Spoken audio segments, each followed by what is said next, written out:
Valley Club, an event just got extended, so make sure you get these rewards before it goes away.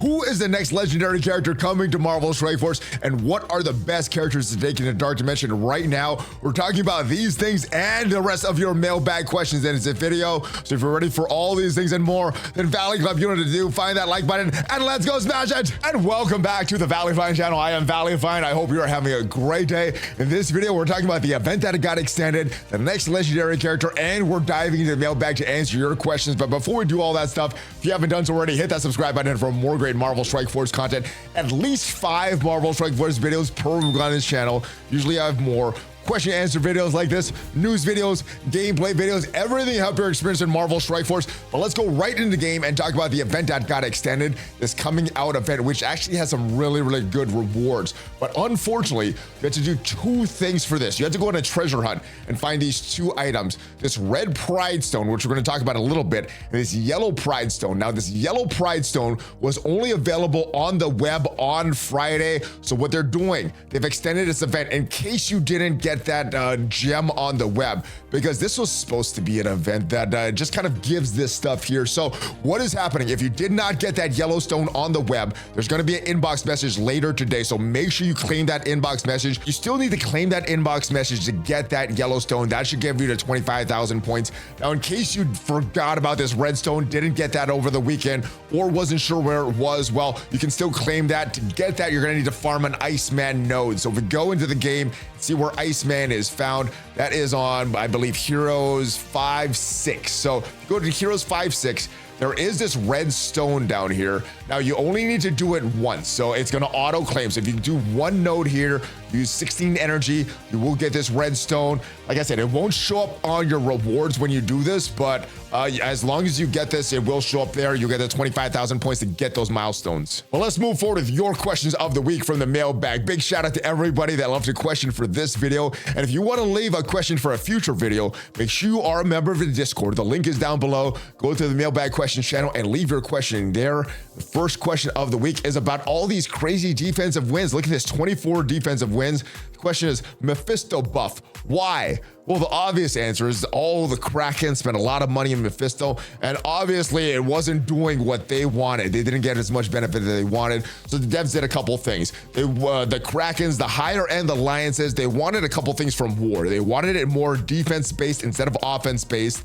One of the changes the dev brought was this Mephisto buffs. The other was to change the war rules. And what the effect of the war changes were these war ready characters, instead of getting offensive bonuses like they've done every season of war since war ready was introduced, well, they've taken those away and more buffs are going to defensive squads, specifically Heroes Spider-Verse defensive squads are getting those additional buffs. The other thing was the Mephisto change, and I think a lot of these things happening at once led to these crazy amount of defensive wins. But luckily, the devs saw that and they went back on some of these Mephisto changes late last week. What they said was, last week we updated Mephisto, said that he would be more powerful on defense. One of these updates allowed Mephisto to empower even when he was exhausted. While we wanted to increase Mephisto's power on defense, we're seeing Mephisto teams get more defensive wins than intended. Yeah, I don't think anybody's happy with 24 defensive wins. Maybe if you are getting that in your alliance, but overall, I don't think that's good for the health of the game. So that's a good thing that they're changing this. Our goal with Mephisto is to have him be the most powerful character in the game as a reward for the investment and challenge of Dark Dimension 7, but not to make him impossible to defeat. And I'm okay with that. I'm okay with him being the most powerful character in the game. I'm okay with him being very difficult to defeat, and maybe impossible in arenas. I'm fine with that as well, but yeah, not impossible to defeat in certain game modes. War, you could be a little stingier with that, but I do want it to be beatable in Cosmic Crucible, which apparently he was already beatable in Cosmic Crucible even with these changes, but also updating Mephisto's passive ability. So if there's 2 more adjusted, he won't get a speed bonus and he's not going to empower. And this is going to go live yesterday on Sunday. So that is what's happening. So hopefully we don't see any of these crazy defensive wins from Mephisto teams anymore. Moving on to the next question. Hello, ValleyFlyin. I'm going to work on upgrading Green Goblin Classic to 7-star. So I'm going to work on getting him ready for this trial, but don't know how well I need to build Rebirth. I know Captain America, Captain Carter are absolutely the ones to build, and I don't think I have all built to 5 since Peggy has revives, but I can't decide which members to bring up. I'm curious. US Agent, Agent Venom, or John Walker are worth the investment. So John Walker slash US agent doesn't have a lot of value in the game right now and was arguably the worst character on the Rebirth team when Rebirth was in its heyday. So don't build up that character. Agent Venom does have a little bit of value. He is a hero Spider-Verse character, so it's gonna have a little bit of value in this current season of war. Does still have some synergy with Captain Carter and Captain America, and if you're not doing a full out of time team, which means you're splitting up Black Knight into another team, maybe you could use Agent Venom in this team because of that synergy with that. That is the only thing that you're gonna have for Agent Venom though. Winter Soldier, pretty much no value in the game right now, so don't build up any of these characters.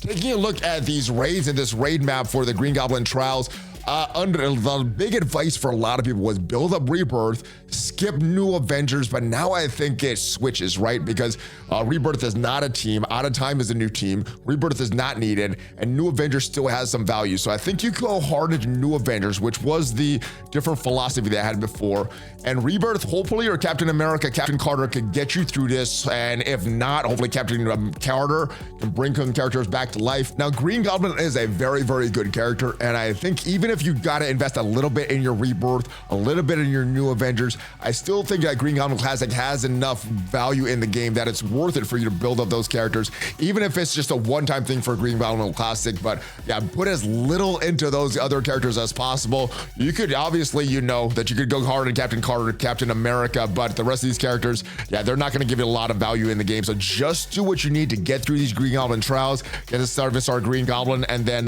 don't invest any more to these characters. I have a question related to Alpha Flight. Are they worth building up or not if you have a lack of gear or training mats? So a lot of that will be dependent on where you are in the game and what your goals are in the game. So Alpha Flight has two main rules, right? The main two things they're gonna do, they're gonna need it for the spotlight raids. So obviously, if you and your alliance want to be doing these spotlight raids at 100%, you're gonna need Alpha Flight, or at least half of your alliance will need Alpha Flight. The way the raid is structured, not everybody in the alliance needs Alpha Flight, but at least half of them will need it if you want 100% that raid. If you're not looking to 100% raid, you could just do whatever team and then Spider Society to get through at least half and then wait on the Alpha Flight. So do you need to build these characters? Well, obviously for the spotlight raids, at least half of your alliance will need to build up Alpha Flight in order to beat those spotlight raids. And as far as war defense, well, it is up to you and your alliance what you want to do with war defense, how serious you guys take war. For me, probably not building them all for war defense, but I do want to do good on these spotlight raids, and I'm going to build them up for the spotlight raids. But the answer is going to be different for everyone. But at the end of the day, remember, this is a game, so do whatever is going to give you the most fun. If you want to shift your resources to another team, that's fine. If you want to do them for Alpha Flight, realize what value they're giving you, and if you still like that, then build them up, brother. How are you, Valley? It's been a while since I asked a question. My question is, what are the first 5 tunes you recommend building into Dark Dimension 7? Well, let's go back into the game and I'll tell you which characters that I brought into Dark Dimension 7. And I gotta say, I'm pretty happy with my choices. Apocalypse is a great character all over the place. Anywhere that you could use Apocalypse, he's gonna make a difference. He's great in Dark Dimensions. He's great in Arena. He's great in Cosmic Crucible War. Not really using him in the raids, but if you need a backup team, let's say your Extreme X-Men dies, Apocalypse is gonna be on that backup team. So great character here. Ghost Rider Robbie Reyes, not only is he evolved in the meta right now, so some of the teams on offense or defense use Ghost Rider Robbie Reyes. Very, very good in Crucible, very good in War, and great in the city sections of Dark Dimension. So I think he is a great choice for Dark Dimension. Super Skrull obviously is one of the best characters in the game, and if you have Super Skrull built up from Dark Dimension 6, obviously that is a good character to take to Dark Dimension 7. With Vulture, I feel you could go other directions here, especially for that unlimited section, but I feel he's a cheap character. He gives you a lot of value, and he's needing that first section to get into in Dark Dimension, that city section. So I feel you kill off 2 birds with 1 stone with Robbie and Vulture, because not only are they great characters, they're going to take you through that first section. And Black Knight, like I said, he is losing a little bit of value since the introduction of Old Man Logan, but still a very, very good character needed in Arena. Old Man Logan or not, you need to bring your Black Knight in. So I think these are great characters to bring in for the first section.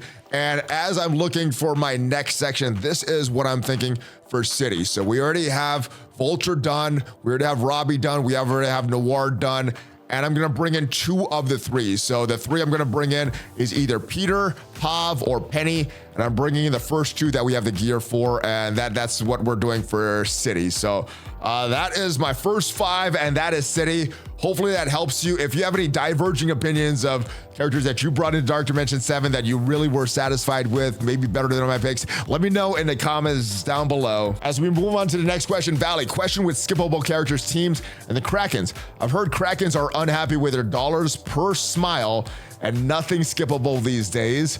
Do you think if Scopely added luxury teams, skippable teams, or characters that were nice to have, not needed for anything, not paywall unlocking content, but undying side teams that parties could be happy? Sure. I mean, if we're talking undying style teams that have a lot of value in a certain game mode, but maybe not everybody needs, not necessarily needed in a game mode, I think that's a great solution. What I see as a challenge from the Scopely end, though, they make a team that nobody needs.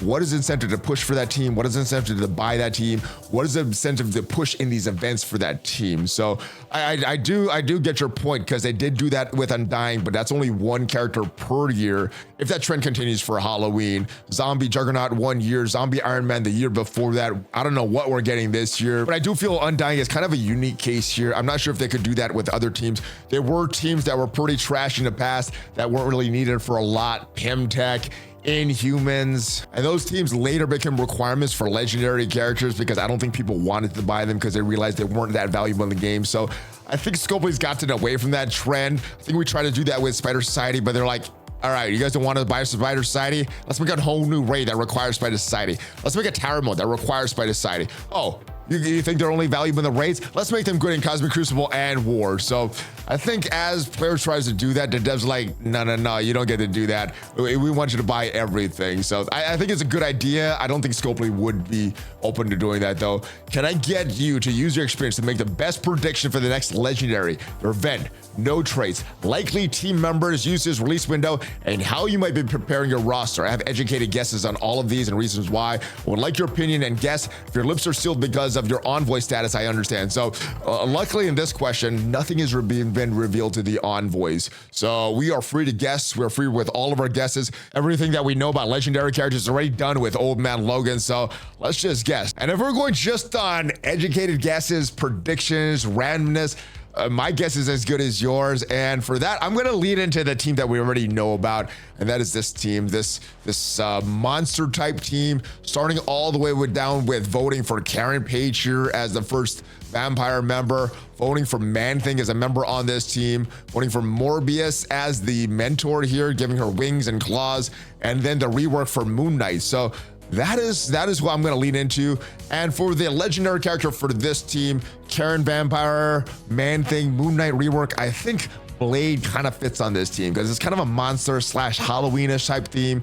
I think that's what the community's been predicting for a while, and I'm not going to go outside the box too much. I think Blade does make sense. I'm not sure what is happening with his MCU movie that may have been delayed, but I like the timeline of around Halloween for this Halloween team and Blade legendary. I do think it fits with around the time that we should be getting a second event of Old Man Logan as well. So that is my prediction. Let me know your predictions down below if you have anything else. But yeah, hey ValleyFlyin, have a Dark Dimension 7 question or two. Do you have any regrets on the tunes you did so far? And is Old Man Logan a great choice for the legendary nodes? I think he is a great choice for the legendary nodes. However, if we go into Dark Dimension and we look at the order that the requirements are done, well, we have an unlimited section here.